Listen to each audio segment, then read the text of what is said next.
Estamos. Buenas tardes a todos. Le damos la bienvenida a este ciclo de conferencias y charlas propuestas por la Universidad Gastón de Acharí, o una actividad iniciada por los talleres de arquitectura 1, 2 y 3, digamos. En este ciclo de charlas, el motivo que nos reúne es la reflexión y la puesta en valor de la herramienta maqueta como medio o elemento de reflexión, de proyecto y de expresión también. Y bueno, en el día de hoy tenemos el agrado y el gran honor de recibir a nuestra humilde aula virtual, en este caso, al arquitecto Ian Dutari, para quien yo le pido al arquitecto Walter Ramos, que anda por ahí, si puede hacer si bien Ian no necesita presentación, pero quién hizo el contacto y quién está charlando con Ian, hacerle una breve introducción y bienvenida a nuestro invitado de hoy. Hola, buenas tardes a todos. Es sin duda, como decía Tito, un gusto para nosotros poder contar con la presencia de Ian. La verdad es que cada vez que me responde al WhatsApp me da una emoción tremenda, porque sinceramente considero que una persona, más allá del valor que tenga como arquitecto, me parece que es una persona, y eso la verdad es que me da mucho gusto y no dejo de emocionarme, digamos, cuando hablo de él. Así que, bueno, nada, agradecerte, Ian, por estar con nosotros.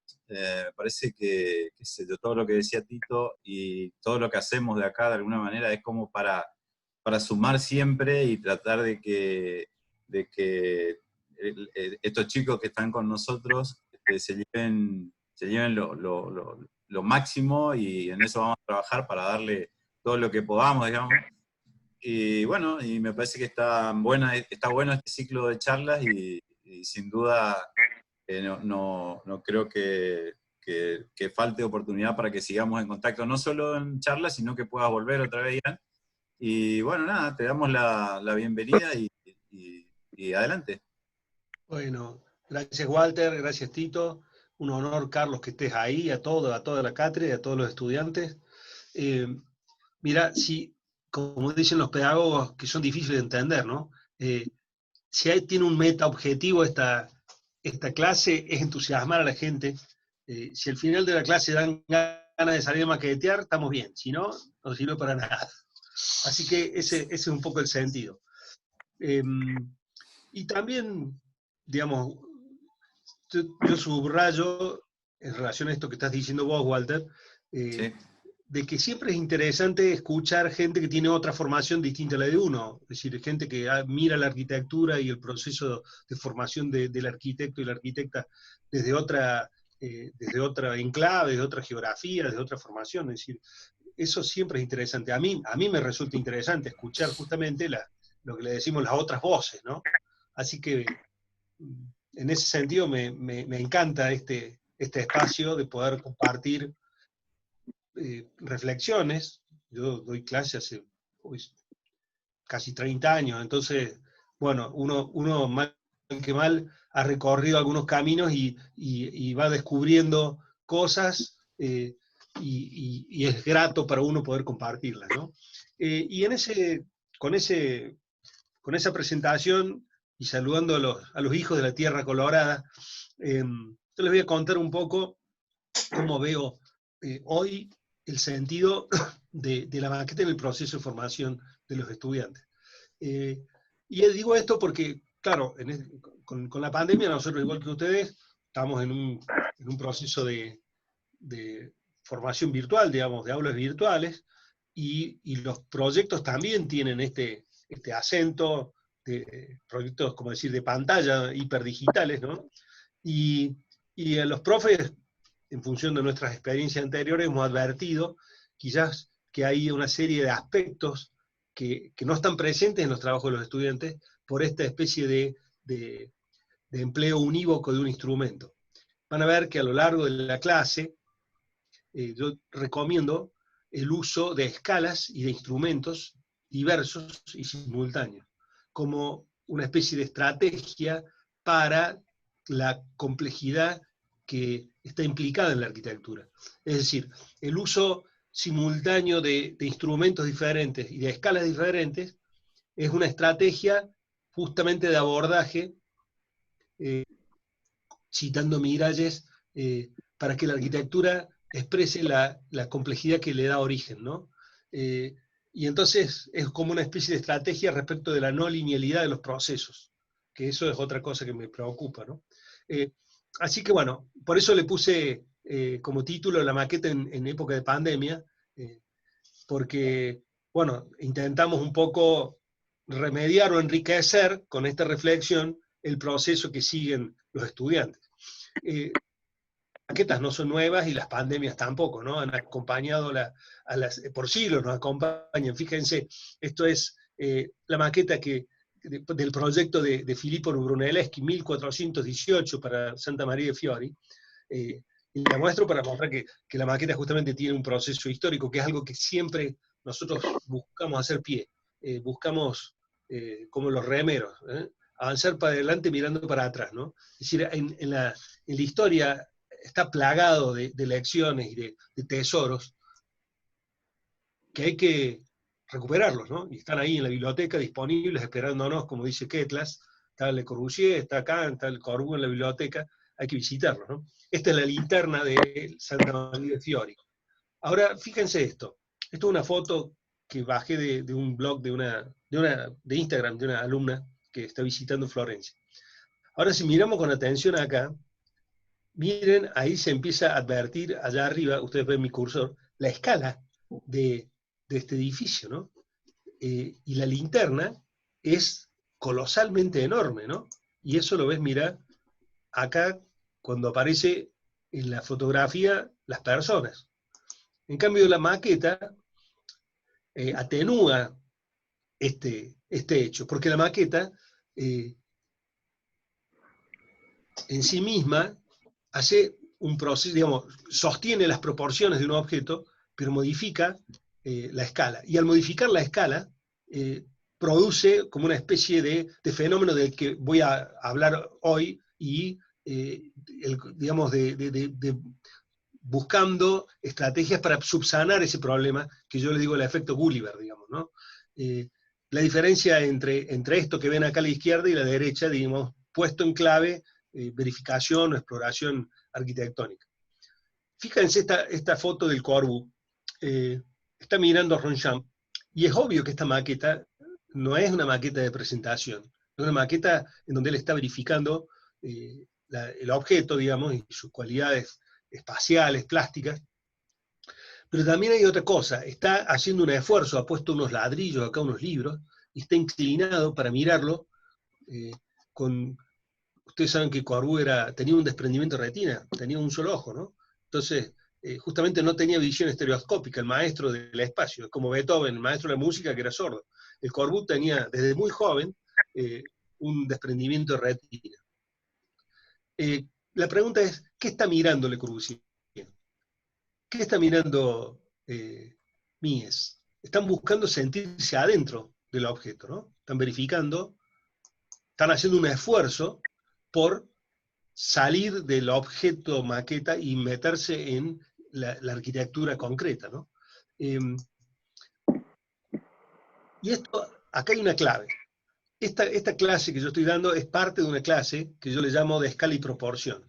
Y tiene que ver con lo siguiente. Si ustedes ven este mojarrón, esto es una ballena, ¿no? Pero ustedes son también no son monstruosamente grandes, ¿no? Pero esta ballena tiene una proporción, X, ¿no? Acá en la foto simulo que fuera 1:3, ¿cierto? Pero ¿qué es lo que la hace enorme? No es la proporción 1:3, sino es la relación con nuestro cuerpo. Es cuando aparece la figura de la persona, en este caso el buzo, que la ballena se percibe enorme. Y en el proceso de proyecto, nosotros trabajamos con proporciones y con escalas, pero básicamente escalamos la realidad en nuestro proyecto. Nadie va a dibujar la planta del Panteón en 1:1. Les recomiendo que escuchen un cuento de Borges, sobre las peripecias de intentar representar la realidad uno en uno, se llama Del rigor en la ciencia, es muy fácil de bajar de internet, escúchenlo porque es muy interesante, y es una referencia, es un cuento breve de Borges, pero es una referencia a otro cuento un poco más largo de Carroll, el que escribe Alicia en el País. Es decir, nosotros escalamos, el tema es cuánto escalamos, ¿no? Pero habitualmente cuando proyectamos y tenemos que mentalmente estar automáticamente haciendo la relación con el uno en uno, porque si no, ahí no sirve el proyecto, digamos. Lo comprimimos y lo tenés que volver a expandir en tu mente. Este es el Panteón de Roma. Si hay un edificio paradigmático de escala, de geometría, de arquitectura en misma, es este edificio, que seguramente lo habrán mencionado 200 veces a los estudiantes. Fíjense, este es el óculo, tiene 9 metros de diámetro. Esto es de cuando hacer turismo era distinto y te podías subir al ojo del Panteón y mirar desde acá el Panteón, ¿no? Hoy seguramente no te dejaría. Pero es muy conocida esta imagen, digamos. Para los que no hayan estado, bueno, esto es como la relación que tenemos con el Panteón de Agripa. Ahora, fíjense, estudiantes. ¿Cuántos tenemos? 39. Fíjense, ¿qué tamaño tiene este óculo? Dije 9 metros, pero es como que es difícil percibir la escala de este objeto si no estás en el lugar. Y nos pasa lo mismo con los proyectos. Si los representamos en escala, es difícil imaginarse qué sensación tiene, qué tan grande es. Para que nos demos una idea, miren esta foto. Esta es una foto de 1925 de la revista Life y unos restauradores del Panteón. Mirá el tamaño de los casetones, y eso que este casetón, por lo que vemos acá, no es el casetón más grande, ¿no? Es decir, podemos decir 9 metros, pero tenés que estar interiorizado qué es 9 metros. Acá podría venir otra clase que es sobre el modular, que es justamente la relación entre las medidas y el cuerpo, y no el metro, que es algo abstracto. Yo digo 37 metros, no dije nada. Si digo 2 veces mi altura, sí estoy diciendo algo. Entonces, esa relación entre medida y cuerpo humano, que tiene que ver con la escala, es algo que está implícito en la elección del modular. Ahora les voy a mostrar otro espacio que para ustedes será muy familiar, que es el hall de entrada de la sede de la universidad. Ahí estuve indagando, hoy creo que era Walter, vos que me pasaste la información. Bueno, ¿cuánto mide este espacio? Y para que se den una idea, es como si, mira, si el hueco del Panteón lo proyecto acá, sería así, todos ustedes caben acá, tiene 8 metros de ancho más o menos, y el Panteón tiene 9. Entonces podemos decir que para que nos ubiquemos en la foto, el patio de la escuela, de la universidad de ustedes pasa por el Panteón. Como decía Campos Baeza, la casa de Mies, no me sabe ahora el nombre, pasa por el hueco del Panteón, ¿no? Es decir, es descomunalmente grande. Pero como nosotros atenuamos todo con las medidas, las anestesiamos, es como que nos quedamos tranquilos, ¿no? Mira, yo suelo usar este ejemplo. Este es el patio de mi facultad, el patio interno de los módulos, para los que conozcan Córdoba, el módulo amarillo, por ejemplo, los bloques donde tenés 4 talleres, el patio mide 10 por 10, o sea que todo nuestro patio cabe ahí. Y ese patio puede tener la misma geometría, digamos, que la pirámide de Egipto. Y la única diferencia entre la pirámide de Egipto y el patio es un código que ponemos acá, un código, un número. Entonces tenemos que estar muy advertidos de lo que ese código o número implica, porque son cosas muy distintas el patio de la facultad que el Panteón de Roma. Advertidos de esto, en la última Bienal de Venecia, los que ganan el premio de la Bienal es un grupo de arquitectos suizos muy jóvenes, en donde presentan un pabellón que alude a esta distorsión entre escala y proporción. Y producen este pabellón que ven acá en la foto, con una vivienda transformada en una experiencia, digamos, de alteración espacial, ¿cierto? Entonces, cuando uno proyecta, tiene que tener estas precauciones. Fíjense, esto es un proyecto que estamos haciendo ahora en la oficina de la universidad, ¿no? Suponte un fragmento de una maqueta. Acá estamos trabajando, estamos por proponer una planta, y esta planta, esto está en 1 en 100, esta maquetita. Entonces quiere decir que mide 20 centímetros, quiere decir que estos son 20 por 20. Entonces, yo les aconsejo esta experiencia, fíjense. Este es el taller donde trabajamos, ahí está la maqueta, en 1 en 100, y el rectángulo amarillo corresponde a la maqueta del espacio que estás viendo en la foto. Es decir, esos 9 metros, en tu maqueta, son estos 9 metros. Entonces, el espacio va a ser el doble que esto que estás viendo acá. Esta es una clave, digo porque si no, la maqueta se transforma en un objeto que muchas veces te puede engañar en vez de ayudarte. Y atento a esto, Gehry dice, yo hago maquetas simultáneas en escalas diferentes para recordarme que lo que estoy haciendo es un edificio y no una maqueta. ¿Ah? Y Alberti, el teórico del Renacimiento, ya advertía sobre el problema de la belleza de la maqueta. Dice, no vaya a ser cosa que vos estés mirando la maqueta y no el edificio, ¿no? Hace 500 años. Entonces, la maqueta sí articula con una condición natural del proyecto, que es la condición multiescalar. La arquitectura, ustedes saben, como dice Ketlas, ocurre todo ahora. Lo grande y lo pequeño está ocurriendo todo ahora, toda la vez. Entonces, ¿cómo haces para contener o no perder esa complejidad inherente a la realidad y por ende a la arquitectura? Por eso hablo de condición multiescalar. Fíjense acá, tenemos la misma maqueta en distintas escalas, en un proceso de proyecto típico de nuestro taller, en donde en 1:200, en realidad acá falta la maqueta grande, pero esto se inserta en un contexto urbano, en 1 en 100 verificamos estructura y las interferencias con instalaciones, y 1 en 50 verificamos espacialidad y materialidad. Entonces, yo rescato esta condición, como decir, multiescalar de la arquitectura, junto con otras condiciones, que son la integralidad, la complejidad y la relación, o el transporte de los significados, le digo. Es decir, me parece que por eso es útil la maqueta, porque impacta de lleno en un aspecto esencial de la arquitectura. Fíjense, esto es 1 en 500 en el taller nuestro, y estamos verificando cómo este objeto trabaja con unas preexistencias en esta manzana, en donde va a medir esto 25 centímetros, y después se transforma en 1 en 200 y va a medir 50 centímetros.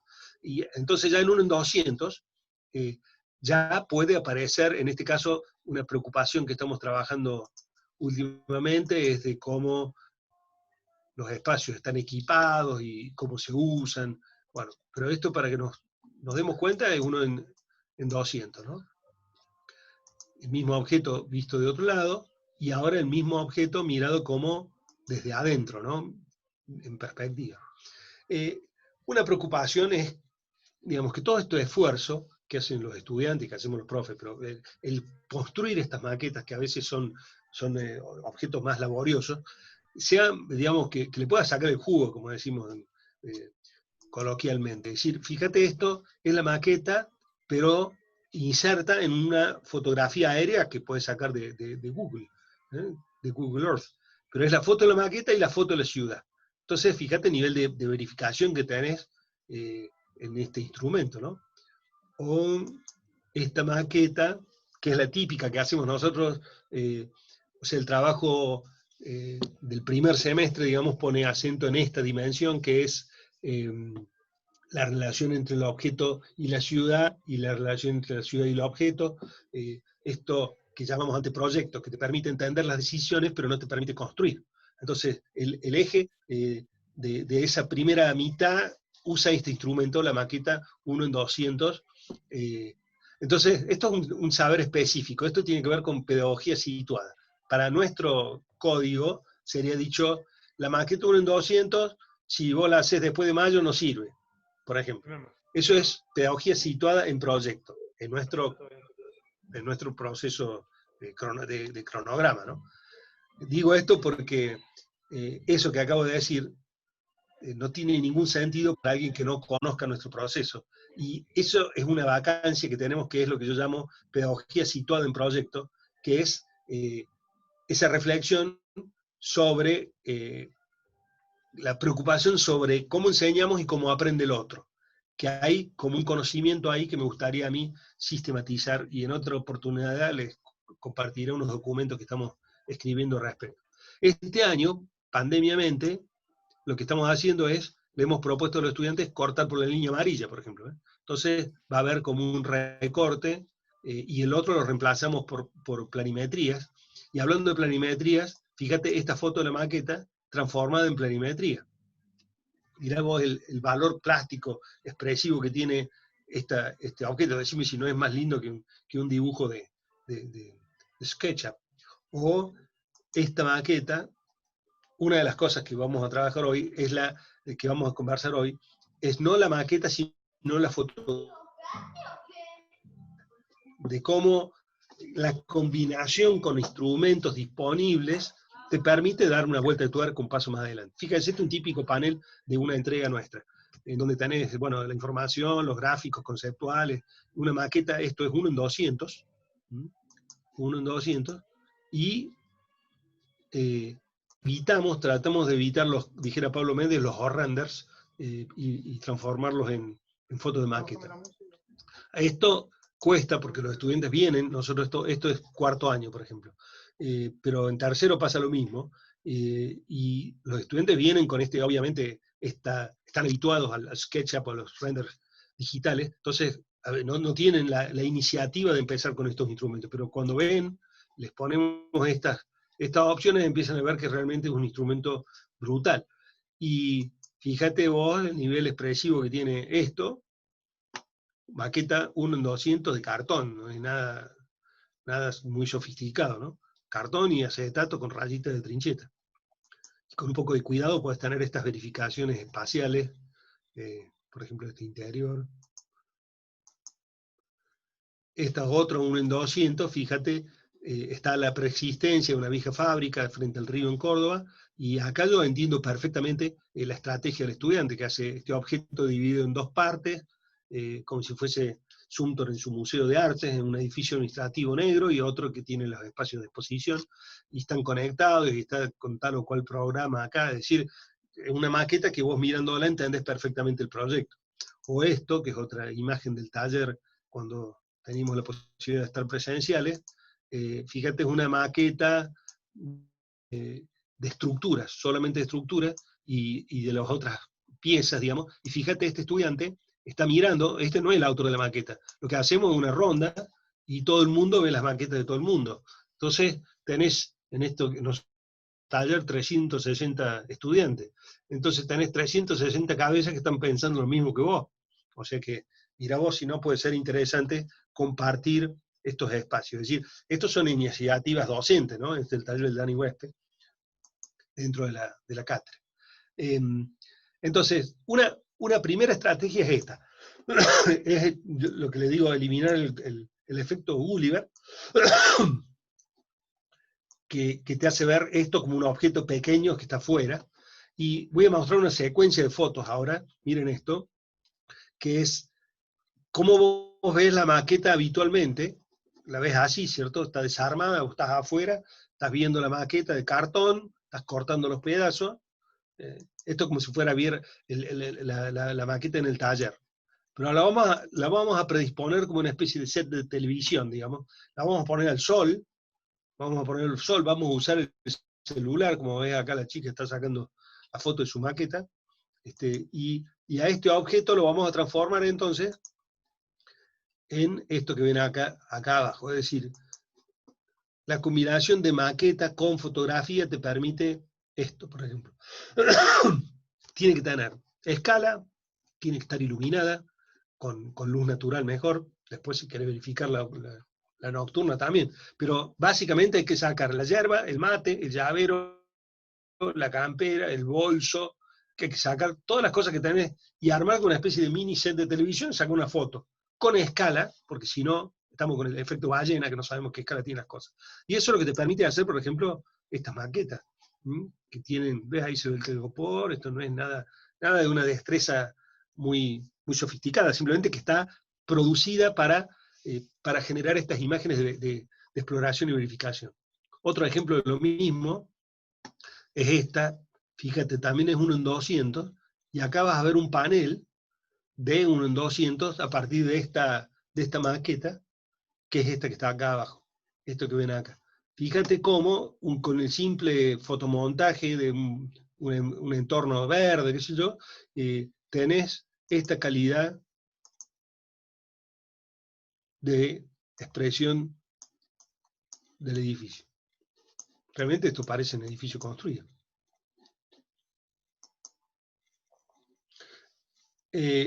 Una vuelta de tuerca a esto es, a esas fotos vos las podés cargar en la compu. ¿Qué les voy a decir a los estudiantes?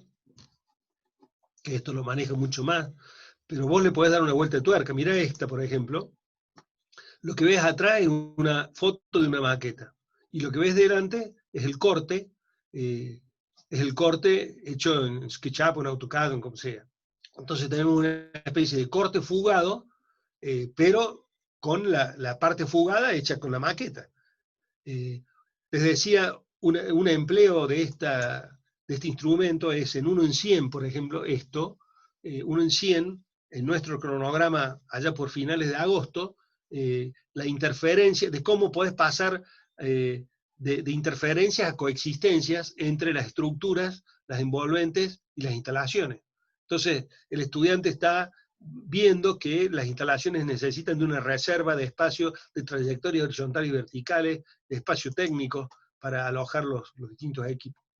Así que bueno, hacemos acá, y esto también tiene que ver con la pedagogía, un corte de 1 minuto, se rascan, ¿eh? Se toman un mate y ahí seguimos. Y me voy a buscar un vaso de agua yo. El aprendizaje, The Science of Learning, para que le interese estos temas, lo pueden googlear y hay miles de ejemplos.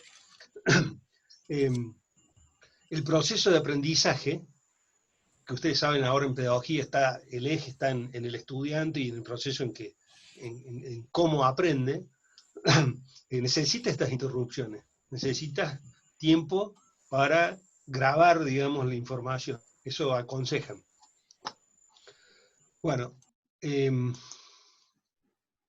clave, después de todo lo que he dicho, parece obvio, pero cuesta que los estudiantes entiendan por qué les pedimos que pongan gente en las maquetas, en escala. Entonces, yo ando con una bolsita con gente andan en distintas posiciones y en distintas escalas, y mi laburo consiste en ir pegando, ofreciéndole, me hice traer de China 200.000 millones de personas, así, tengo unas bolsitas con todas las escalas, todos los colores, y bueno, esta es una lucha perdida, pero una lucha que llevo adelante en el taller, de incorporar la gente, las personas, las figuras humanas a las maquetas. Entonces, bueno, mira, esto es estructura, más geometría, más luz, más personas, más escala, ese es el tema.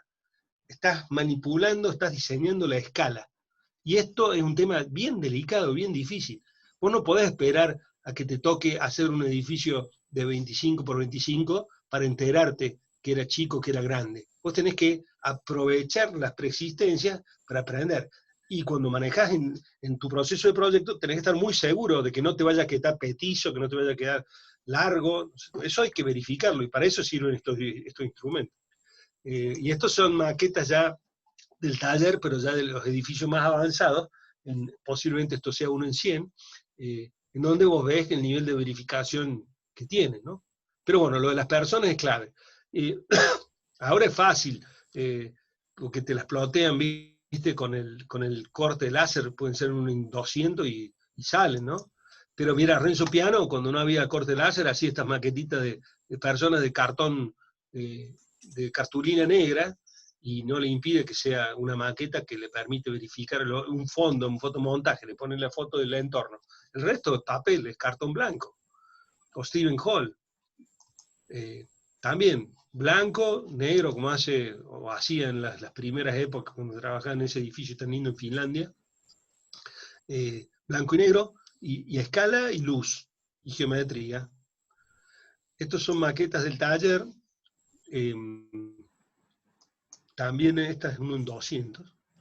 Y la muestro porque quiero mostrar lo siguiente. No solamente ves ahí, se entiende el edificio, como vos ves acá, varios pisos y piezas que atraviesan las escalas y estos volúmenes amarillos que se ven por acá, sino que fíjate, esta es la planta de esto que estamos viendo.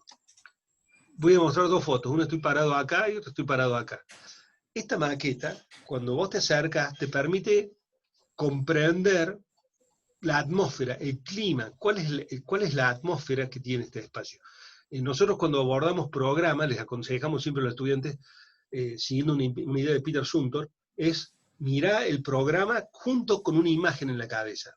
Por ejemplo, Termas de Valls es una sucesión de piletas de distintas temperaturas, pero también es una imagen de agua y vapor y piedra que está junto con eso.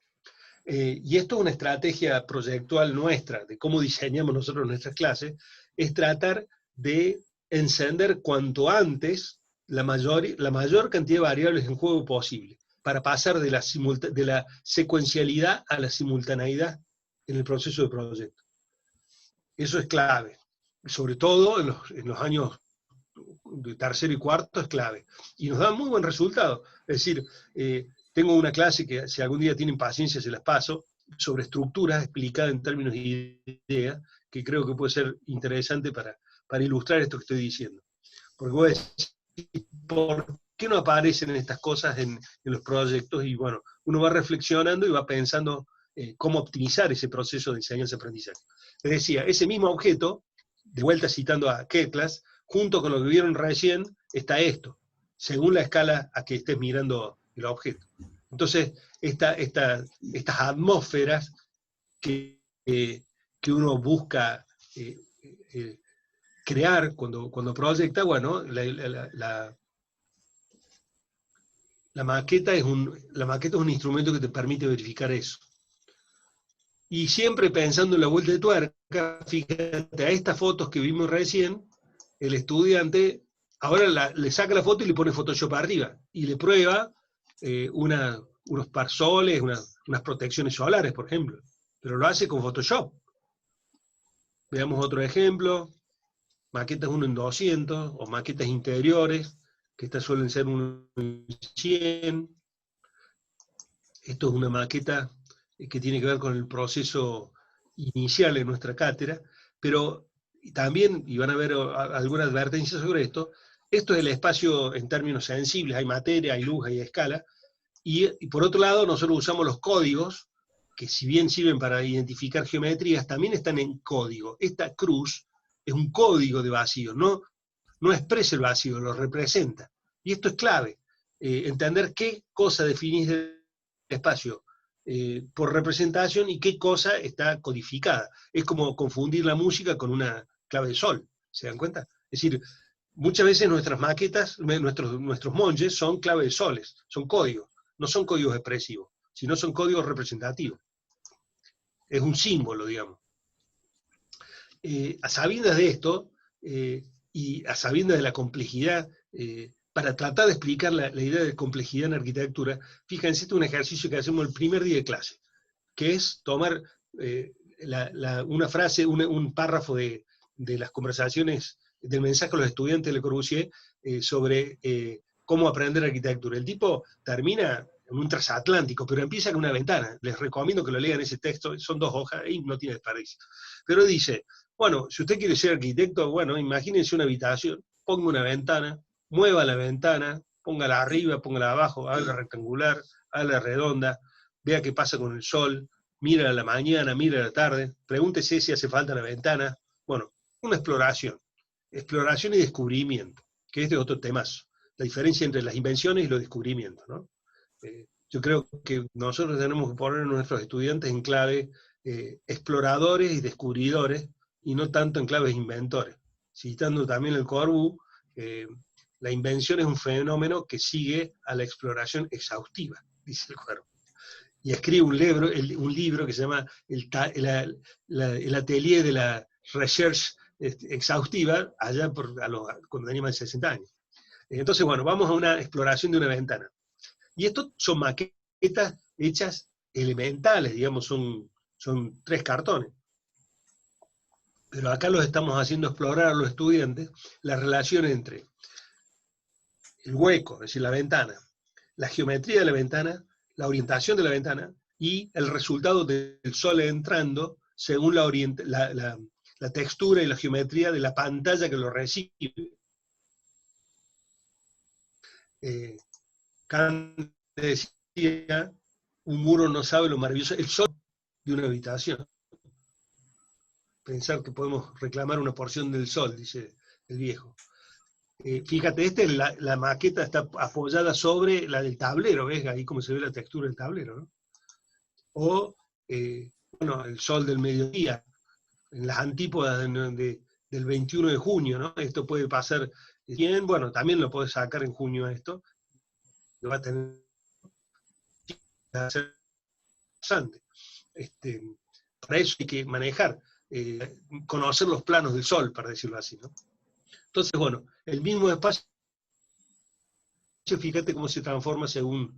Ustedes habrán advertido estas imágenes, que estamos viendo el resultado. Hay un aspecto que está suspendido. Y estos son cartones, ¿no? Este estudiante, por ejemplo, está por probar ahora si le cambio madera y hago un tornasol a través de la madera, y acá va a aparecer una losa nervurada, y a la tarde puede ser, o en invierno al norte puede dar un ángulo parecido a este. ¿Qué pasa si el piso refleja o no refleja? Y ahora, a mí me gusta esta sistematización que permite sacar conclusiones de este tipo de ejercicio. Fíjense esto, son los trabajos que hacemos el primer día, porque esto es un trabajo en realidad de poco tiempo. Esta planta, corte y la vista en la maqueta de cartón. Si vos te fijas, y esta es como la conclusión, el modo planta está suspendido. Entonces, toda la variación que viste recién, toda esta riqueza espacial, está lograda sin activar el modo planta. La planta es como una especie de dato fijo prácticamente. Entonces, esto tiene que ver con la complejidad. Y entender que la complejidad en arquitectura no se logra porque la planta sea complicada, sino se logra a partir del manejo de las variables arquitectónicas y los instrumentos que usamos para definirlo. Es obvio que acá un tema que nosotros usamos, y que ustedes también pueden usar porque está en el clima de Misiones y de Posadas, ¿qué hace con el sol? El sol y la sombra, ¿no? Entonces, fíjate, estos son maquetas, también uno en sí en esto, unas varillas de madera y papeles, y sol, orientaciones, verificando la orientación real de tu edificio, ¿no? Estos son ejemplos más elaborados, no son 2 cartones, pero sí te permiten tener un control anticipatorio de qué está por hacer. Yo suelo decir, si me hicieron el año pasado, pero suponete que fuese residencia estudiante, se los controles de los estudiantes no lo reconocerían.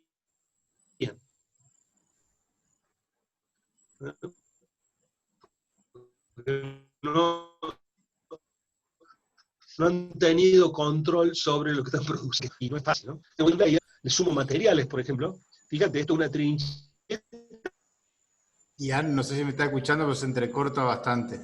Quizás hay que cambiar a la otra modalidad.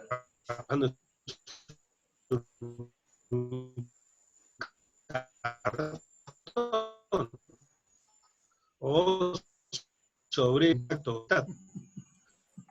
Fíjate. ¿Qué puede hacer? Ahí se corta. Sí. Se está cortando, Ian. Quizás cambiamos de modalidad. Hacemos una pausa, cambio de internet y seguimos, ¿sí? Parece perfecto. 1 minuto y volvemos. Aprovecho este minuto para saludar a Alejandro Chamone, que se sumó a la charla también. ¿Cómo le va? ¿Cómo le va a todos? Pero a usted le sienta bien la pandemia, está más joven, arquitecto. Sí, parece que sí. Sí, no sé si más jóvenes, pero es que más cansado estoy con este modo no presencial. No es grato, la verdad que no es grato. Pero bueno. Gracias, Ale, por sumarte. La arquitectura es la cercanía del tacto. Está bien que es la lejanía de la mirada, pero es la cercanía del tacto también. Tiene el síndrome de los profes que no puede romper una maqueta, me parece, el Tramone. No, está con necesidad de... Si le tiembla el pulso, ya quiere romper alguna maqueta a algún alumno que ande cerca por ahí. Y mirá, estamos subiendo ahora justamente una charla, una clase teórica, que en realidad la clase teórica la estoy grabando desde el viernes a la tarde, para poder, en realidad, condensarla en 1 hora y media. Pero lo que hice fue hacer 5 apartados para que sean 5 charlas en una. Entonces, bueno, alguien puede ir entrando y saliendo y de esa manera.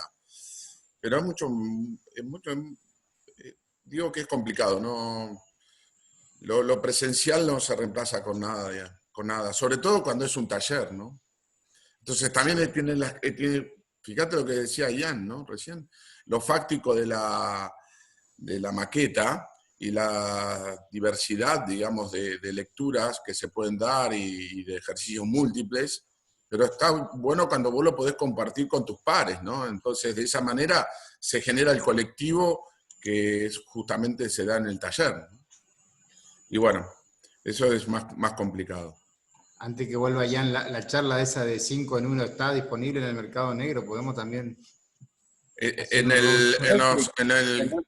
Bueno, paso un chivo en el canal de YouTube, después te voy a pasar del taller, ahí figuran todas las charlas. Hay varias charlas. Hay 4 charlas para proyecto 1, que es 4.º año, hay 4 charlas para proyecto 2, que es 5.º año, y también están un par de clases grabadas de proyecto final de carrera. Espectacular, espectacular. Bueno, nos sentimos más acompañados desde Córdoba y Rosario. ¿Está Jan por ahí, Walter? Para no interrumpirle su clase. No lo veo todavía. Creo que tenía que cambiar la compu por el celular. Sí, no, o algo así. lo que podemos hacer es, aprovechando que Alejandro está ahí, preguntarle a ver si se puede sumar, no sé si la semana que viene.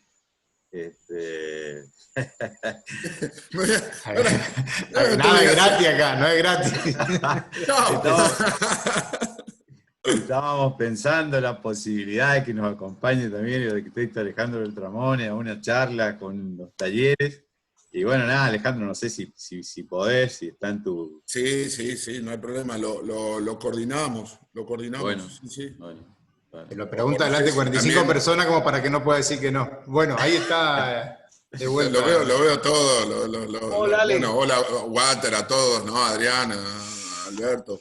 No lo veo al alemán Forjol, ¿dónde está? Sí, está Forjol también. Gran operador de maquetas también, Forjol.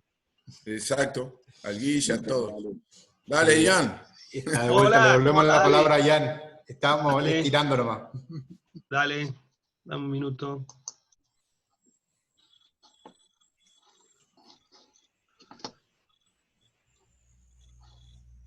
Ahí vamos.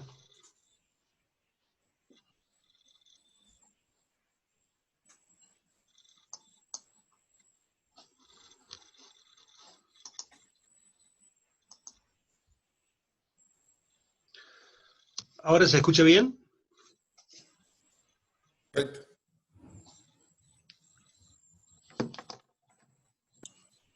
Walter, que te veo, me haces un comprendido, ¿se escucha bien? Listo.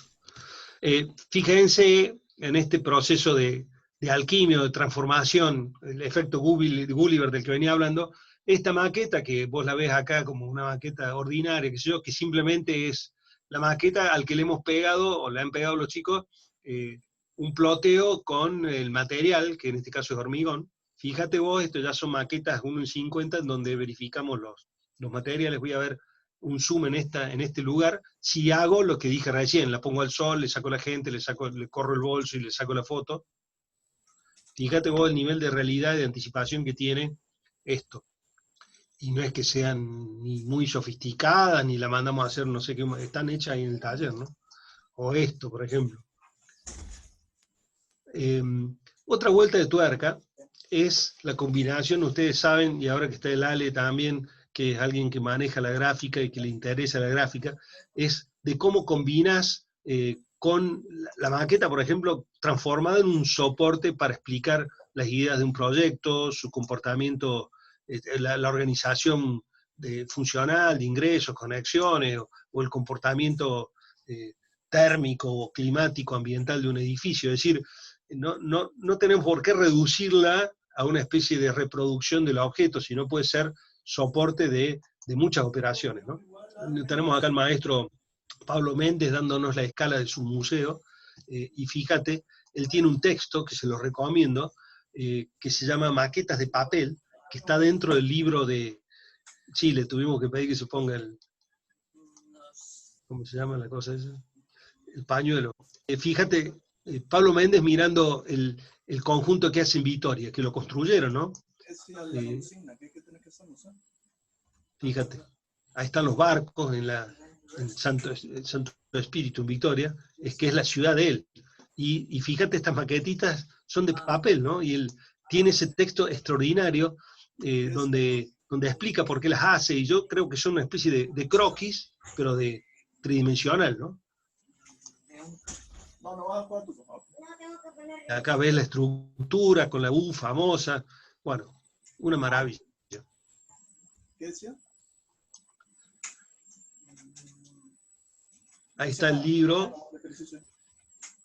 Tenemos uno que está con el micrófono abierto.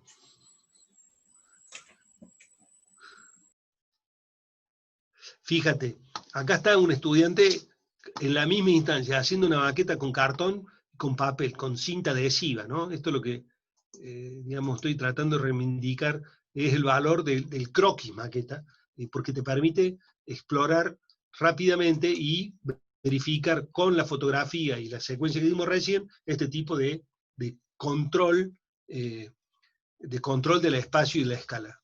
Y esto lo puedes encontrar en la cultura disciplinar. Mirá, Kuljas hace, esto es una biblioteca, no es la de Seattle, pero es una biblioteca bien compleja, y comienza, le explica acá el proceso, la foto que usé para la carátula de la clase. Es un detalle de eso, una hoja de papel, perdón, no se vio.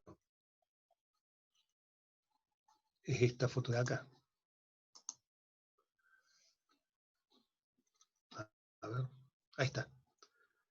Rem Koolhaas explorando el espacio desde el papel. Y esta maqueta también es de papel y de cartón, y logra unos espacios, bueno, ya lo conocen. Así que yo diría que esta es una precaución, digamos, que es, no pensemos que no hay complejidad en cosas elementales, ¿no? Otro complemento es la gráfica.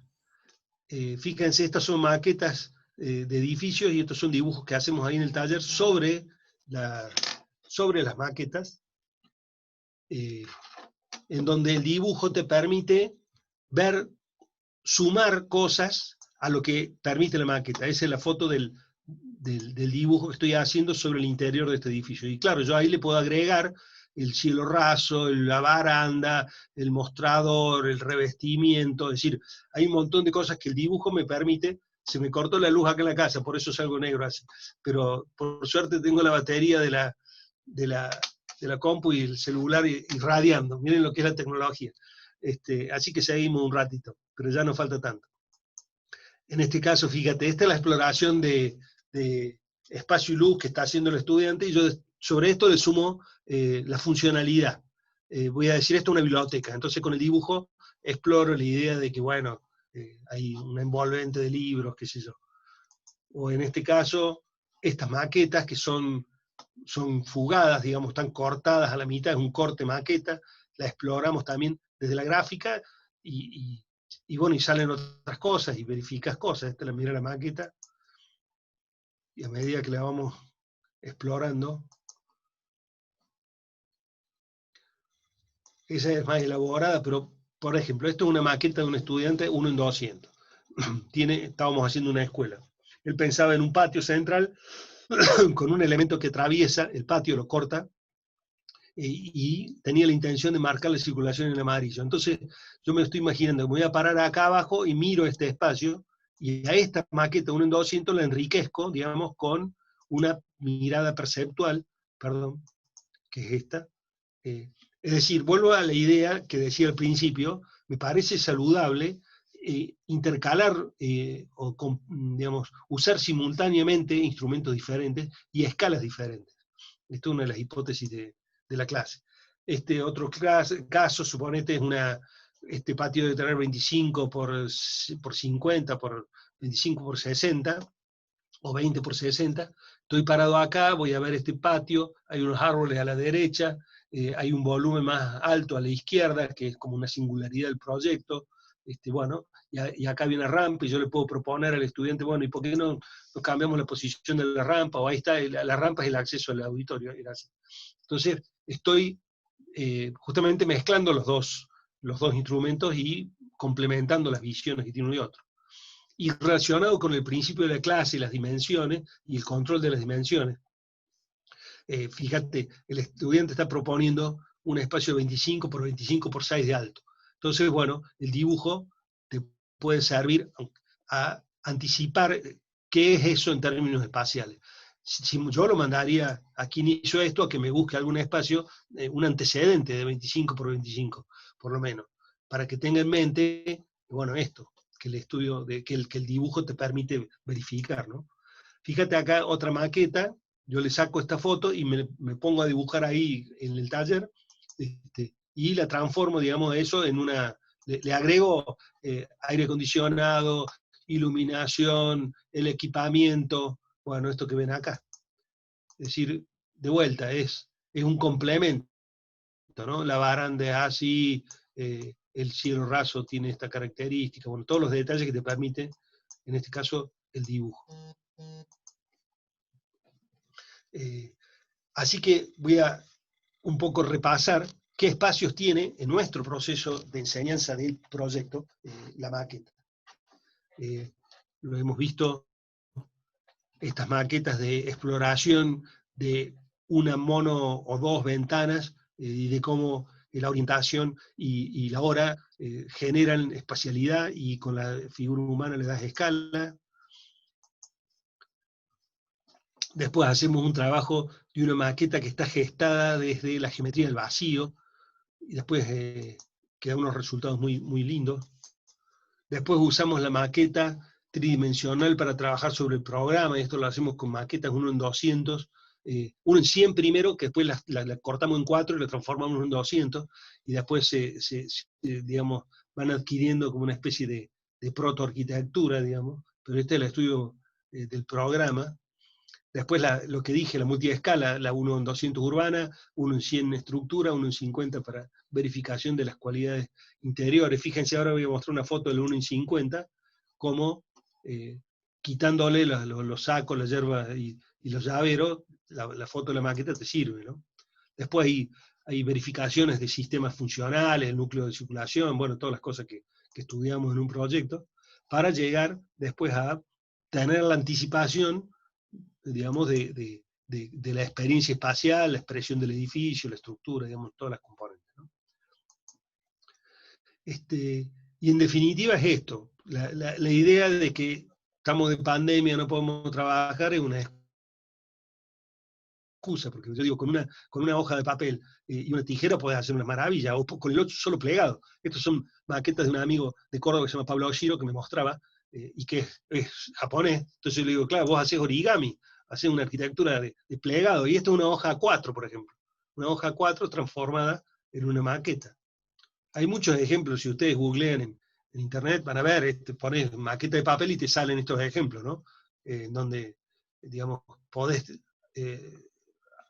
digamos, explorar la complejidad desde una elementalidad, ¿no? Y esta es la foto sintética de la clase, de cómo una cosa simple en manos de Koolhaas se transforma, por ejemplo, en un edificio complejo, ¿no? Ahí lo tenés a Koolhaas de joven, explorando un maquetón, pero que se ve estos pliegues, quizás característicos de esa época de su trabajo, hayan emergido de la elementalidad de una hoja cortada, ¿no? Así que bueno, eso. Y podés terminar haciendo un edificio magistral como la Biblioteca de París, que lamentablemente no se construyó. Así que bueno, eso, a trabajar, quiere decir eso. Y puede ser a todo ritmo, ATR, a trabajar rápido, ¿no? Así que bueno. ¿Listo el pollo? Sí, bueno, no sé, yo sé que esto lo lleva, no sé cómo son los aplausos virtuales, cómo se hacen, pero la verdad que un placer, Ian. Yo me robo la palabra simplemente un minuto para agradecerte en nombre de, obviamente, de la universidad, en nombre de la carrera, por la generosidad de la clase, de mostrar no solo tus trabajos, sino el de tus alumnos, que para eso, para nosotros, digo, como docente, es fundamental. Nos llevaste el rating a 45 y eso no tiene precio. Gracias, y me parece, Guillermo, si tenés, estoy aplaudiendo, Guillermo.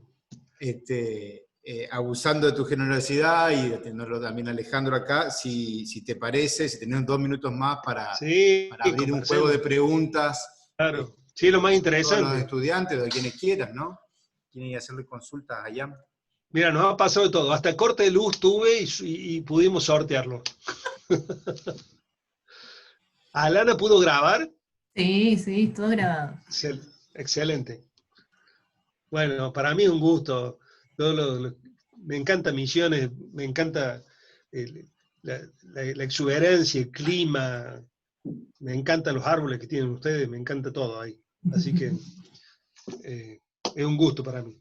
Hace muchos años que tenemos relación con Misiones y con Posada en particular, vengo compartiendo ideas con ustedes hace décadas. Voy a hacer una analogía futbolera. Dale. Sí, no, que con respecto a Ian me hizo acordar a Messi contra Bélgica, que tenía como 5 tipos que lo marcaban. Se le cortaba la luz, se le cortaba el internet, y el tipo seguía tirando más que ahí en el medio de toda la velocidad. Muy bueno. A mí me alegra que la Pampa húmeda y próspera en el centro de nuestro país también le pasen los mismos males que a nosotros, que cada 2 por 3 se nos corta la luz, pero bueno. Sí, pero Córdoba está en una bisagra. Córdoba, la ciudad de Córdoba, está en un punto en que para arriba se acaba la pampa húmeda, para el oeste se acaba la llanura, y para el sur sí tenés la pampa de la soja, pero Córdoba, la ciudad de Córdoba, está ahí en un umbral, o sea, nos llueve mucho menos que en la pampa, no tenemos este horizonte escandaloso de Buenos Aires, tenemos siempre la vigilia de la montaña, ¿no? En Córdoba está a 30 kilómetros de montaña, entonces vos la ves como una especie de cosa abstracta. No es como el resto de las ciudades argentinas que tiene la montaña inminente, ¿no? Todo el resto. San Luis, Catamarca, La Rioja, San Juan, Mendoza, Salta, Jujuy, tienen la montaña acá, enfrente. Nosotros la tenemos como abstracta. Yo digo que Córdoba, la sierra es una especie de cinta celeste ahí al fondo, ¿no? Entonces, bueno, somos más abstractos. Estamos camino a la abstracción porteña. Viste que vos vas a Buenos Aires y todo es blanco. Todo es geometría y blanco.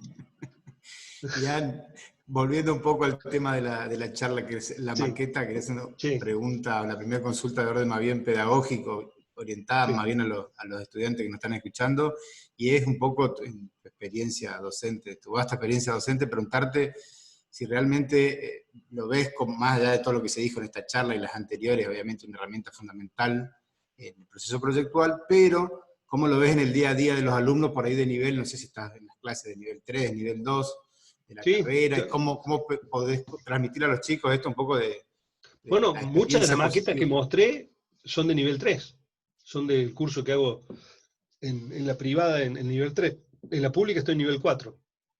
Pero básicamente yo creo que se trata de que los estudiantes descubran o entiendan que es una herramienta de interés y cuando empiezan a descubrir cosas de valor, tonto no hay ninguno acá. Entonces, bueno, se entusiasman y la empiezan a aplicar. El tema es que hay que manipularla, es decir, esta clase se podría llamar precauciones, de cómo a la maqueta le sacas el jugo con todas las cosas que hemos mostrado. Porque si no tenés esta cosa, ya te digo, este objeto chiquito que vos ves de afuera y que realmente no es tan interesante.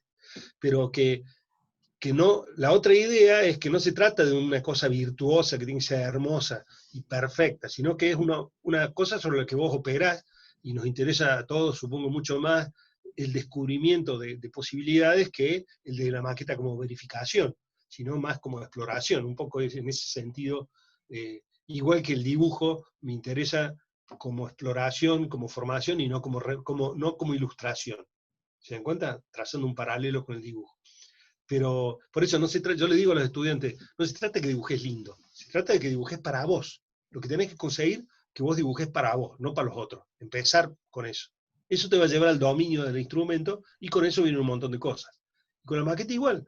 Por eso lo pongo en lo más elemental de lo elemental, que es una maqueta, una hoja cortada. Bueno, el propio Coolhack te muestra que hace eso, y te lo muestra y te lo pone en la croquis, está publicado en la hojita de A4. O la maqueta de mi compañero, que con una A4 hace una casa. Y como es oriental, tiene el origami en el ADN y le sale así. Es decir, es infinito, ¿no? Yo en todo el abordaje de la formación trato de no cometer el error de la reducción, de simplificar las cosas, o mecanizar las cosas, o transformarlas en pasos obvios. Hay todo un descubrimiento, una magia ahí a descubrir. Y negar eso es empobrecer la riqueza del proceso proyecto. Yo cité a Miralles con una frase que, si me apuran, me parece que es como una especie de ADN de qué es arquitectura, y es: me interesa la arquitectura que evoque, que explique la complejidad que le da origen. Es decir, y todos nuestros instrumentos acompañan esa lógica. Por eso, digamos, uno expone desde donde cree, ¿cierto? Desde tus convicciones. Y Kant dice una cosa muy linda también, dice, la arquitectura es la meditación sobre el espacio para que evoque sentimientos adecuados por un uso previsto, dice. Pero la primera frase, dice, es la meditación, es el estudio sobre el espacio. Ese es nuestro trabajo, ¿no? Y eso lleva, y ustedes estudiantes yo les diría están en un punto clave, pero la arquitectura es un gusto maduro, esa es la verdad. No todo el mundo está entusiasmado con la arquitectura en tercer año. ¿Te das cuenta? Te tenés que enamorar de esto, es una pasión, pero la tenés que descubrir, nadie te la va a imponer. Vos tenés que descubrir por qué esto es tan interesante. Y ese es nuestro laburo, tratar de que ustedes se entusiasmen. Y después te sumas al club de los arquitectos entusiasmados. No sé si contesté, pero bueno, es lo que me salió.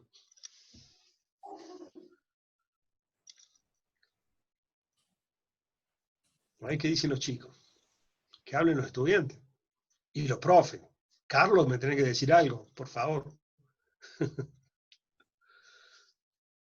Buenas tardes, profe. Yo no estoy de docente en arquitectura, solamente he entrado en urbanismo, pero me ha encantado escucharla. Creo que le diste una multidimensión, una pluralidad de utilidad a la maqueta impresionante. En este concepto de la complementariedad, desde el manejo de la escala humana como factor central, allí me hiciste evocar impensadamente. Me tocó trabajar un tiempo con el arquitecto Jorge Vivanco, el mono Vivanco. Claro. Yo tenía 28 años en ese momento, en el Plan Posadas. Siempre el mono contaba, era un loco de la enseñanza de la escala, de la proporcionalidad, la escala humana, con prácticas que hacía en la escala real, en la escala 1:1, con el paisaje y demás. Que contaba que lo había aplicado en la escuela, en ese momento la temprana escuela de arquitectura de Tucumán, ¿cierto? En el Cerro de San Javier, la idea de llevar el proyecto de San Javier, claro. Y hemos hecho exploraciones muy chiquitas de esto, incipientes, con el arquitecto Tito Solano, que aquí también está, enseñando composición espacial en morfología. Pero lógicamente en el tiempo del proceso proyectual me pareció que esa combinación con fotografía, con croquis, con materialidad, le diste una potencialidad y una posibilidad de vivenciar el espacio anticipadamente para su control y ajuste magnífico. Creo que para los estudiantes si para mí fue sumamente placentero, supongo que para los estudiantes es un abrecabezas. Gracias, Ian. Muchas gracias, Carlos. Muchísimas gracias. Bill me iba a preguntar algo. Sí, no, más que preguntar, le quería decir que por la forma como explicó lo que nosotros en sí estamos estudiando, que de una manera muy simple y como que me dio más pauta para entender lo que es la maqueta, que va mucho más allá de lo que es en sí una maqueta, que es, digamos, el reflejo de lo que nosotros queremos proyectar.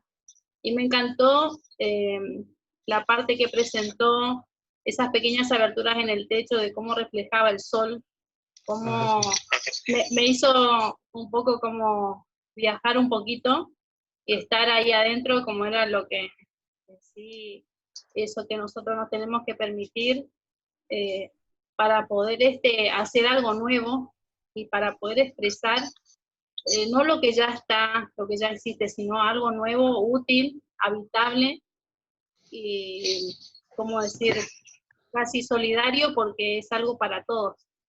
Y me encantó la charla y bueno, no quería dejar de decir esto porque me pareció muy interesante. Bueno, cuando voy a Misiones me convida a un mate en agradecimiento.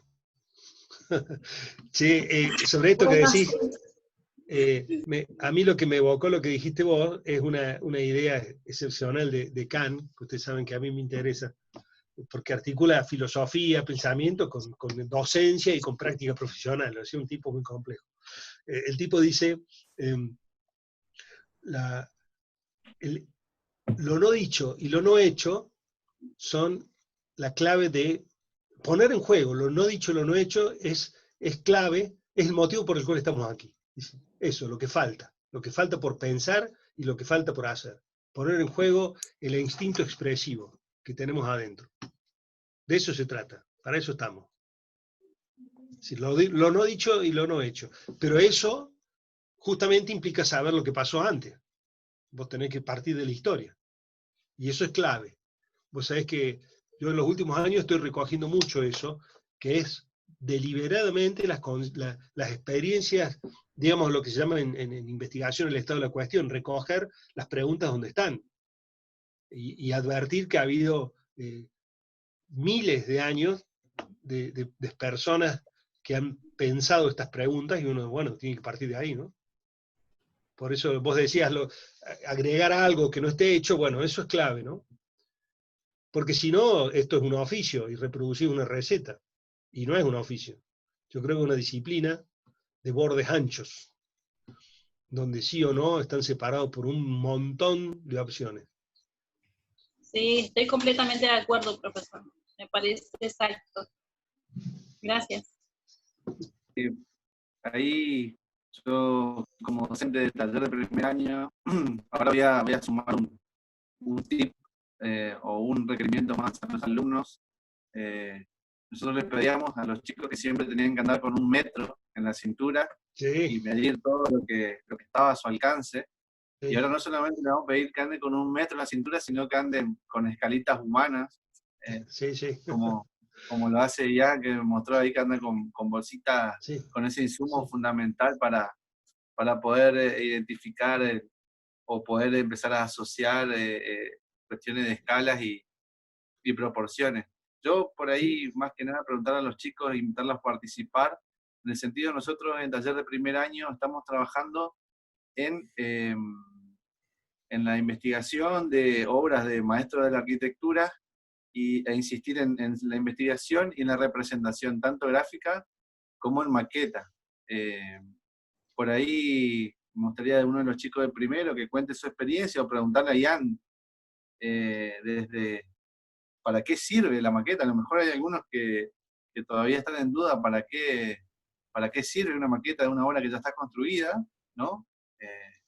¿Es algo tan sencillo como eso? ¿O cómo aconseja qué materialidad ocupar en base a la experiencia de sus alumnos? ¿O qué sugerencias tiene con sus alumnos en Córdoba para el ejercicio de las maquetas? No sé si alguno de los chicos de primer año tiene alguna consulta al respecto como para hacer. lo tenemos allá acá, que es un libro abierto en cuestiones de maquetería y en cuestiones de expresión gráfica también. Ya, yo tengo una pregunta, ya que los chicos Dale, Alana. están muy callados. Quería que le cuente un poco a los chicos, ¿cómo ves en tu taller, en los talleres de tercer y cuarto, estos que mencionás, cómo ves que accionan los alumnos a la hora de plantear un proyecto, en el inicio del proceso del diseño, ¿no es cierto? ¿Cómo ves que ellos se mueven? ¿Qué plantean primero? ¿Qué hacen primero? ¿Qué herramientas empiezan a utilizar? Si dibujan más o si la maqueta, digamos, se hace como más protagonista, y cuándo entra la maqueta en este primer planteo, digamos, de un proyecto. ¿Cómo ves que ellos se manejan? Como también para dar... Fíjate, yo mostré el primer ejercicio, que es ese donde desactivo la planta. ¿Te das cuenta? Y digo, y tomo el Corbu, que le invito a que lo vean, porque es un tipo, es como decir Da Vinci, una bestia, un profeta. Entonces, léanlo y lo van a redescubrir. Y el tipo te dice, bueno, mira, si querés ser arquitecto, explora una habitación simple y una ventana. Entonces, tomamos eso y le damos manija, pero el sentido de eso es que el estudiante se dé cuenta de la complejidad inherente a este oficio, a esta actividad, a esta disciplina. Que se dé cuenta de que es muy complejo, que es muy rico, que tiene que ver, después definir de 1000 modos, que tiene que ver con el control, un pacto con la naturaleza, con el sol, con la hora, con el clima, con la protección, con el cobijo, con el envolvente, bueno, es infinita. Y que tiene, como decir, el proceso de proyecto tiene el desafío que dije durante la clase, de pasar de la secuencialidad a la simultaneidad. Depende en qué nivel de año estés trabajando, porque no es lo mismo enseñar en cuarto año que en primero. En primero, el estudiante justamente no tiene cómo entender, digamos, el proyecto de Cannon-Salk, porque no sabe lo que es una viga Vierendel, entonces no la conoce. Entonces, si vos no conocés la componente, ¿cómo lo vas a unir? ¿Te das cuenta? Ese es el dilema de primer año, que te lleva a una estrategia que yo llamo preproyectual.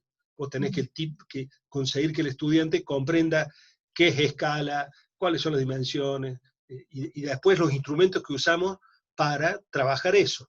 Si te dijera en primer año de qué se trata, es sensibilizar la observación, que es un temazo, y la otra es construir los vínculos entre la experiencia del espacio y los instrumentos que usamos para controlarlo y proyectarlo. Yo suelo poner un ejemplo, capaz que me han escuchado en alguna clase, pero esto está en YouTube, lo pueden buscar en la ¿cómo se llama? En el canal de la cátedra mía, de arquitectura 4A, A4A, UNC, y están todas las clases de este año, porque hemos grabado muchas, en donde explico cómo abordar estos procesos. Digo lo que pienso yo. Pero pongo este ejemplo, mira a ver si se entiende. Por ahí lo puedo buscar, si no, acá en la compu, pero a ver si se entiende. El Corbu está dibujando una mezquita, ¿no? Y dibuja un atrio de una mezquita, y en esa mezquita dibuja una grada, pero dibuja la grada y le escribe al lado las medidas, que pone 18, 37, 18. Entonces, él camina por la grada y registra mentalmente, físicamente, la experiencia de caminar por una grada que tiene, por una escalinata que tiene esas medidas, 18, 37, 18. Entonces él puede después de eso, porque por el dibujo memorizas, él después de eso puede dibujar eso, 18, 37, sabiendo lo que está haciendo. Porque ese es el tema. ¿De qué ha hablado esta clase? De que vos podés dibujar, cualquiera de nosotros puede dibujar 25 por 6 y no saber lo que está haciendo. ¿Te das cuenta? Entonces, ese es el problema.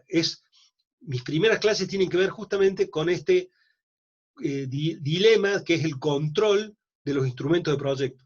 Porque si no, tenés un resultado, pensás que hiciste algo y en realidad no controlaste nada.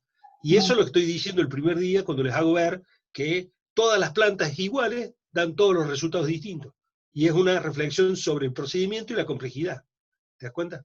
Pero yo te vuelvo a decir, si vos me preguntás qué hay que hacer, y lo digo acá delante de los estudiantes, y lo dije cuando estaba empezando la conversación con Walter y con Ignacio a las 6 menos cuarto, digo, el metamensaje de esta clase, el meta objetivo es entusiasmar, porque eso es lo que es formativo. Si vos entusiasmas, si vos decís, mierda, vale la pena estudiar esto, vale la pena trabajar, la gente se autoforma, esa es la verdad.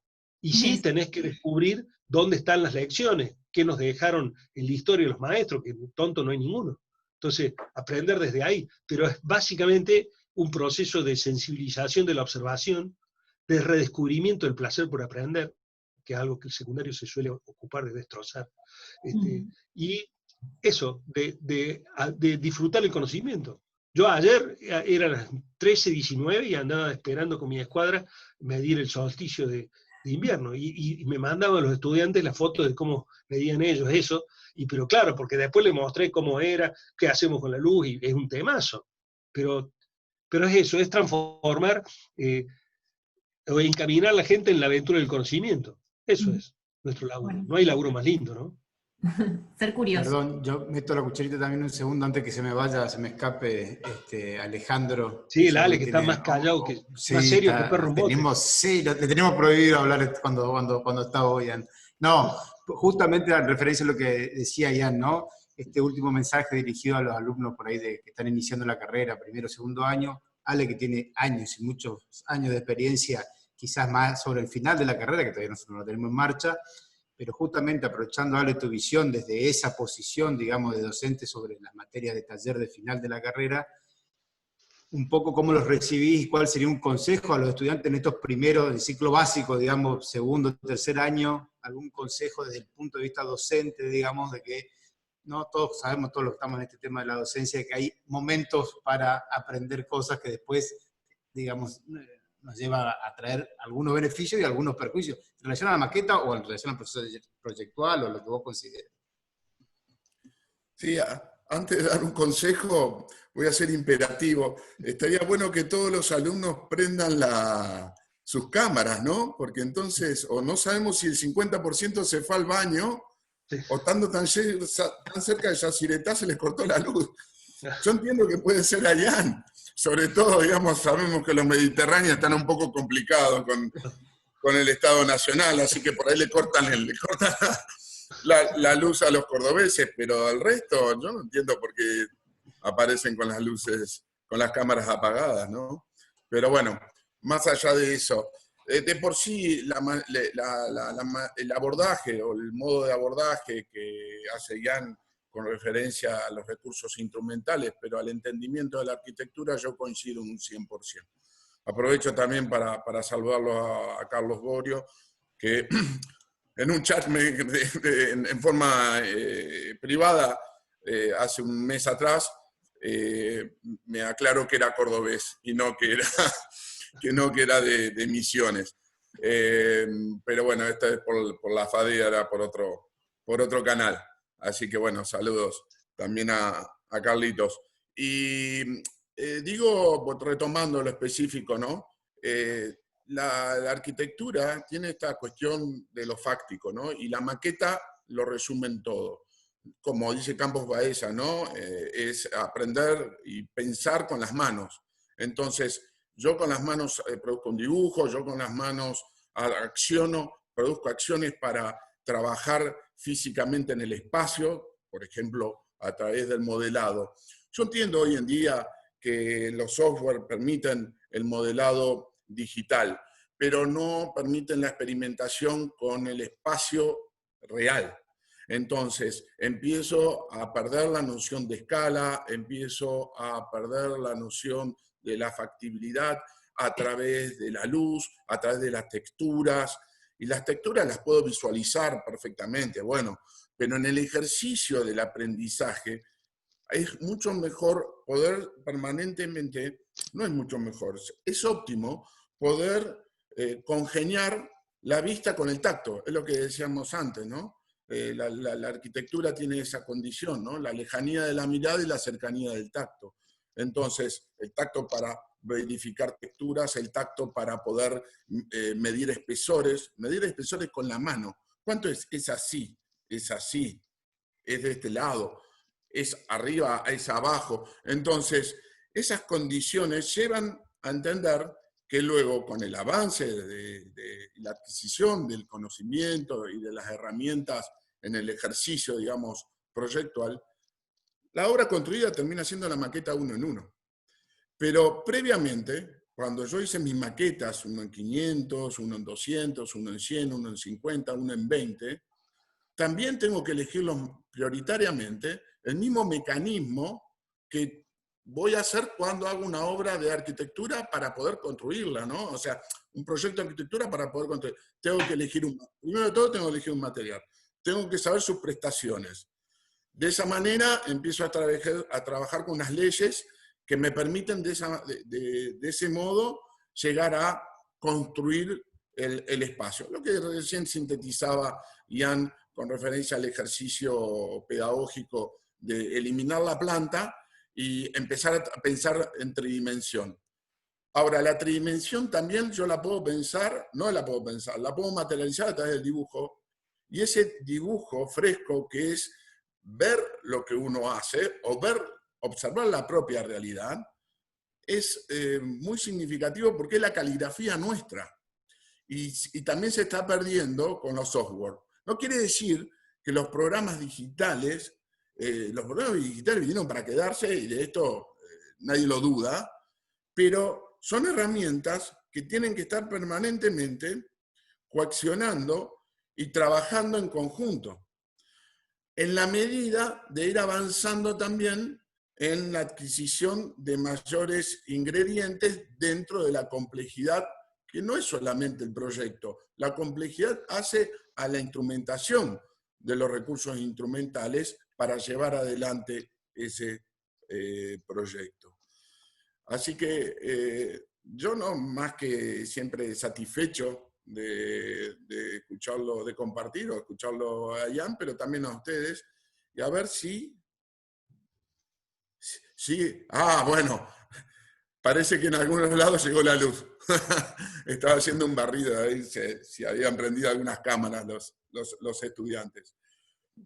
Pero bueno, con Ian el año pasado que estuvo visitando el taller, después dio una charla muy linda de sus 300 diapositivas, que él siempre lo pone, es cordobés, ¿viste? Entonces él te tiene que meter, ser así de impacto, digamos, su producción.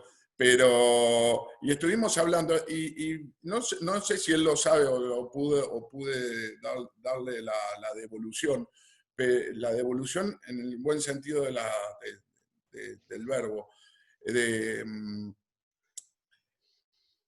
La mayoría de los alumnos en cuarto año, luego de la charla de Ian, presentaron maquetas terminadas de sus trabajos troncales, de su trabajo troncal, un trabajo del segundo cuatrimestre. Y ya nos vino a visitar para una reflexión crítica final. Pero terminada la reflexión crítica final, los alumnos, varios, producieron sus propias maquetas, pero por motus propios. ¿En qué sentido esto? Muchas veces nosotros escuchamos o intercambiamos experiencias, pero luego quedan en el propio evento. Y en realidad lo interesante es cómo coacciona esto para que cada uno, que es el propio responsable del control de su evolución en el tiempo, en el desarrollo de sus proyectos y en el desarrollo de sus trabajos también académicos, pueda llevar y dirigir esa producción asimilando lo que sucede dentro del taller y también con las actividades complementarias, como puede llegar a ser esta charla. O como puede haber sido para mí cada vez que voy a Misiones y ustedes me regalan uno de esos viajes espectaculares, los viajes de estudio, ¿no? Entonces, ya sea descubriendo proyectos que no conocía o pudiendo verificar aquellos que lo conocía bibliográficamente, pero no lo conocía in situ. Y compartiéndolo con pares, ¿no? Entonces, eso es muy significativo. La alimentación hacia los alumnos y que sean ellos los responsables del control justamente de su propia evolución. El taller acompaña, los docentes acompañan, ¿no? Pero el que marca por dónde y hasta dónde es el propio alumno, ¿no? El propio alumno y nosotros mismos también en la profesión. Así que bueno. Recuerdo esto que decís, Ale, me acuerdo de la visita que hicimos a la obra de Soto y Rivarola, y la visita de la escuela de Alem, un lujo. Yo le voy a pasar después para que la compartan con los estudiantes, un trabajo que estamos haciendo con la Fundación Getty sobre el restauro, digamos, la puesta en valor del edificio del Belgrano. Claro. Pero el edificio de Soto y Rivarola es previo al de Belgrano. Sí, entonces un antecedente brutal. Así que bueno, se los voy a pasar porque es un estudio así bien exhaustivo. Además, Ian, hay varios, yo acá los estoy chequeando y por suerte, digamos, hay varios alumnos que, ahí está Marcelo Bonetti, por ejemplo, que nos ha acompañado en estos viajes, digamos, ¿no? Los alumnos, digo, de la facultad, ¿no? Ahí en Misiones. Y, claro. Y por ejemplo, uno va al colegio Alem, pero previamente estuvo en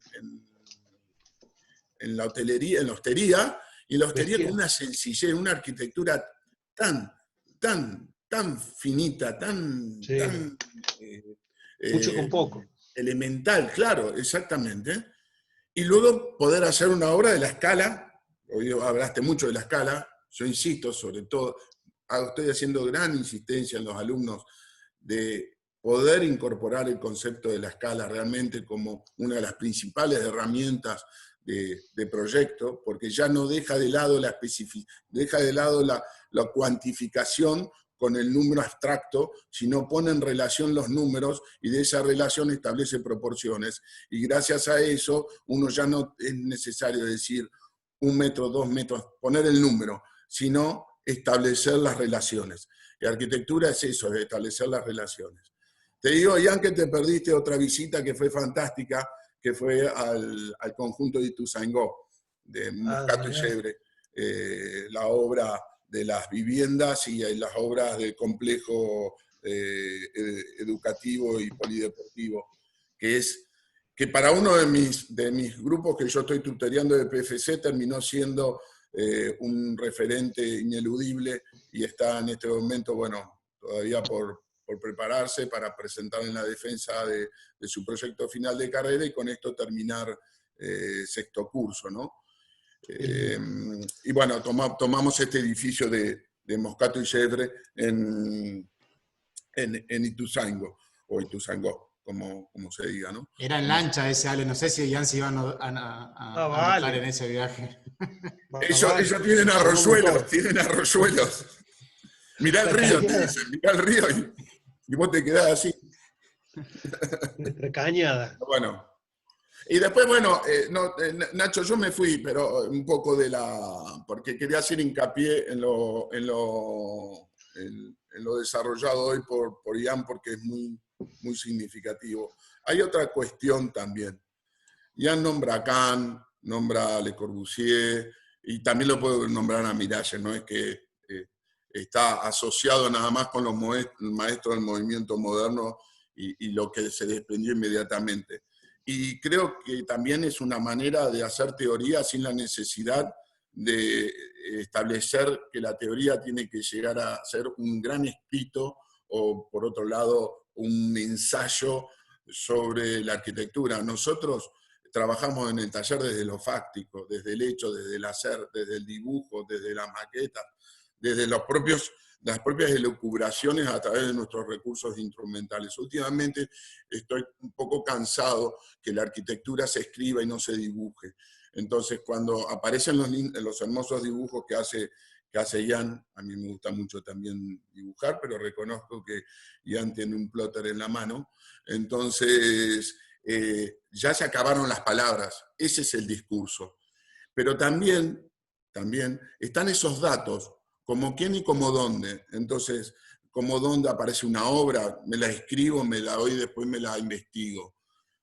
Aparece un nombre, me lo escribo y después lo investigo. Por ahí me atrapa, por ahí no me atrapa, por ahí si estoy leyendo a Kant termino leyendo filosofía o me tira para el otro lado. Me doy cuenta que el cuadro era bastante panfletario, me doy cuenta que Mies no hablaba nada y me doy cuenta que en realidad Álvaro Aalto prácticamente escribió muy poco, porque hizo muchísimo.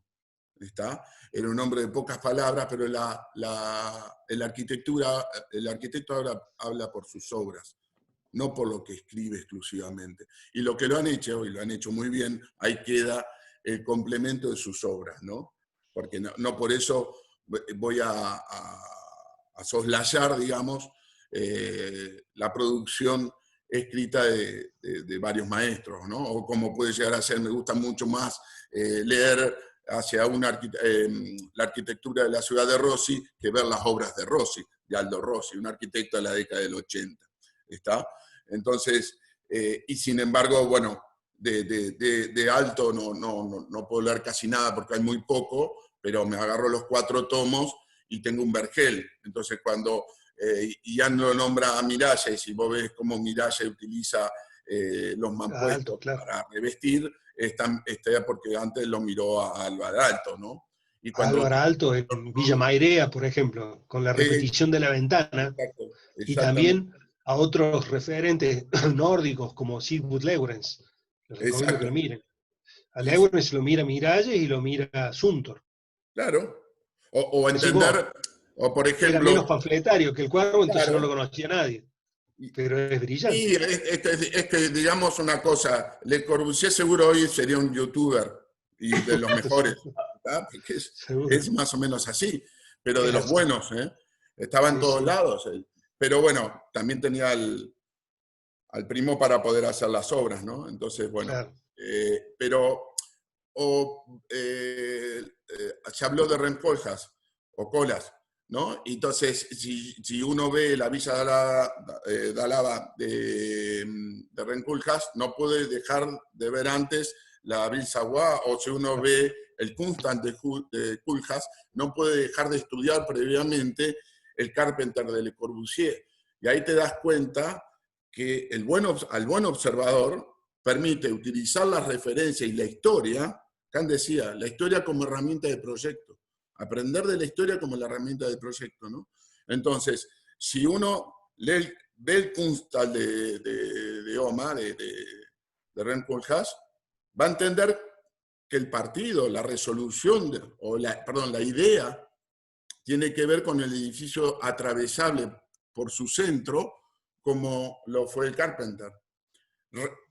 Estableciendo según, y como quién y como dónde, como un holandés en su país, ¿no? Entonces aparece el hormigón, pero aparece la sapiencia, digamos, que tienen, el oficio que tienen en todo lo que es la estructura, la construcción en seco y las construcciones metálicas, ¿no?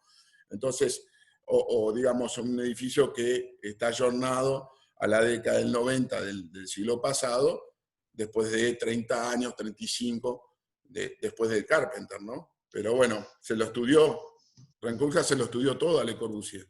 Claro, tal cual. Es así. Bueno, nada, yo lo tengo que dejar porque tengo que subir la clase para mañana. Me da un placer enorme verlos a todos. Qué lindo verte, Ale. Gracias por dejarme compartir con tu gente por allá, con tu cátedra. Seguro. Bueno, y seguimos en contacto. Sí, funciona esto, es increíble, es un plus, ¿eh? Mirá lo que estamos haciendo. En un instante, compartir todas estas ideas, excelente. Bueno, los dejo. Gracias, Ale. Chao, Ale. Chao, Ale, chao, Ale. Yo, por mí, te diría toda la tarde, toda la noche escuchando, no quiero cansar a nuestro invitado estrella hoy, que es Ian. Me gustaría si alguno de los alumnos tiene más consulta que hacerle a Ian. Y ante una mínima reflexión, aprovechando eso que dijo Ale y lo que ha dicho anteriormente el propio Ian, dieron tres elementos, me parece que fundamentales, ¿no? Lo fáctico, habló Ale, ¿no? El hacer, nuestro oficio. Digo esto pensando en los estudiantes, que eso lo tenemos. La lectura, el estudio, ¿sí? El reconocimiento de algunos grandes maestros, inclusive la arquitectura popular también se podría pensar, y una tercer pata que me parece fundamental para nuestro oficio, para aprender, o sea, proyectar, para aprender a hacer arquitectura, que son los viajes. Salió como conversación entre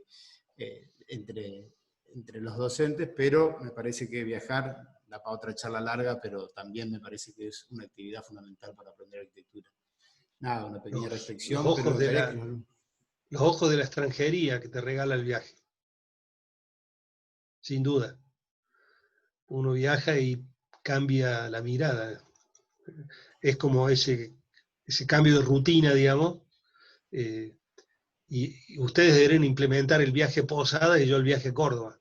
Así solemos hacer con los estudiantes. Pero también tiene explicación, porque hay muchos, ¿viste? Siempre está la novedad, los estudiantes quieren viajar, dicen, entonces le decimos, vamos a hacer el viaje a Córdoba. Porque tiene que ver con que no miramos. Bueno, excelente, che. ¿Alguno quiera agregar algo más? No han preguntado nada, yo sé que son así, siempre pasa lo mismo. Nosotros hacemos un sorteo para el que haga una pregunta, ¿viste? Se sortea un Fernet para el que haga la pregunta. A los que hagan preguntas se sortea un viaje a Córdoba a ver las maquetas, Ian. Ahí está, cuando quieran. Cuando volvamos al mundo presencial. Qué locura, ¿no? Ian, aprovecho esta pausa que tenemos. Ahí recién se comunicó el arquitecto Borio, tuvo que salir porque estaba entrando a otra clase, pero me dejó los saludos ahí, pidió disculpas que se tuvo que salir sin poder saludar. Bueno, qué lujo haberlo tenido, Carlos, la verdad le tengo mucho afecto y lo sigo siempre en las redes viendo las cosas que suben, que son súper interesantes. Yo me alegro de haber podido compartir con ustedes esto y espero haber sido estimulante para las mentes de estos jóvenes. Y bueno, a ponerse varas altas, no acomodarse, sino ser exigente con uno mismo. Ese es un secreto, no acomodarse, salirse de la zona de confort, ¿no?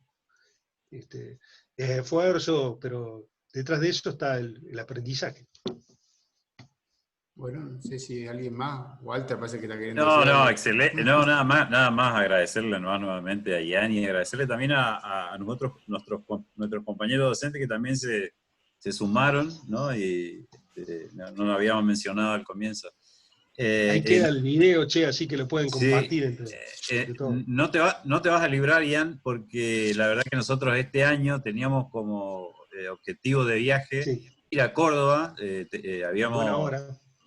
Bueno, todavía sigue firme, no sabemos si se va a poder o no, pero por lo menos... Y bien se pueda, los esperamos a todos por acá con un Fernet. No, sin duda. Nosotros podemos llevar algo también, pero lo interesante sería que podamos llegar ahí y ver de tu mano, ¿no? Porque como decíamos, no solo los viajes, sino el ver la producción de otros chicos haciendo lo mismo. Creo que, claro. que es muy importante, ¿no? Así que, bueno, nada. Ojalá que se termine esta pandemia y, bueno, si compartimos, por ejemplo, a fin de año hay una entrega muy interesante. Realmente es un espacio de aprendizaje notable, la entrega. Así que si podemos sincronizar la fecha, eso lo arreglamos con ustedes y bueno, si está a modo presencial, que dudo, te digo, me parece que como viene la mano, las aulas van a ser de las últimas cosas que se normalicen, ¿no? Sí, probablemente sea un 50-50. Claro, lo que pasa es que vos en un taller tenés 50 personas y hoy podrías poner 5 para cumplir los códigos, los protocolos. Claro, Entonces no tiene mucho sentido. A ver. Y esto nos estamos defendiendo como gato panza arriba y buscando que los estudiantes no pierdan las ventajas del taller y no pierdan la ventaja de esto, de las posibilidades de esto que decía el Ale, pensar con las manos, ¿no? Salir un poco de la pantalla.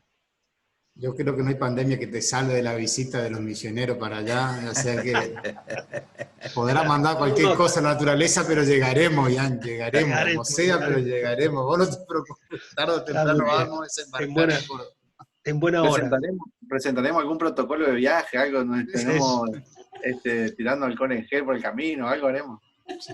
Bueno, sí, no le sacamos más tiempo, agradecemos ahora sí en nombre de toda la institución y de la carrera tu tiempo, Ian, y tu generosidad. Un gusto. Gracias, Walter, por el contacto, como siempre, Ignacio por la hospitalidad, y a todos los estudiantes por su atención, y a los profes. Y bueno, estamos en contacto y nos comparten los trabajos y vamos opinando. Otro día podemos hacer eso, una visita al taller. Yo le digo, en vez de tablero por tablero, le digo pantalla por pantalla y vamos viendo los trabajos y uno dice cosas. Ya hay muchas cosas para probar. Excelente. En estas conversaciones tengo 60 armadas, así que después les paso el menú. Bueno, Buenísimo. buenísimo. Gracias, Ian. Gracias por todo. Por mi parte nomás, ahí compartí por WhatsApp la foto. Como la captura de pantalla de la clase de hoy. Ahí, y no, por mi parte, simplemente agradecer enormemente, sumándome a los compañeros de la facultad, y también agradecer a todos los docentes de las otras materias y también los alumnos que se quedaron a participar, y bueno, es interesante estos intercambios. La parte positiva de la pandemia es esto, que podemos acercarnos a través de la virtualidad y, bueno, viéndole el lado positivo a esta situación. Así que por mi parte agradecer enormemente, y bueno, estaremos buscando la manera de visitarnos de alguna forma. Con mucho gusto.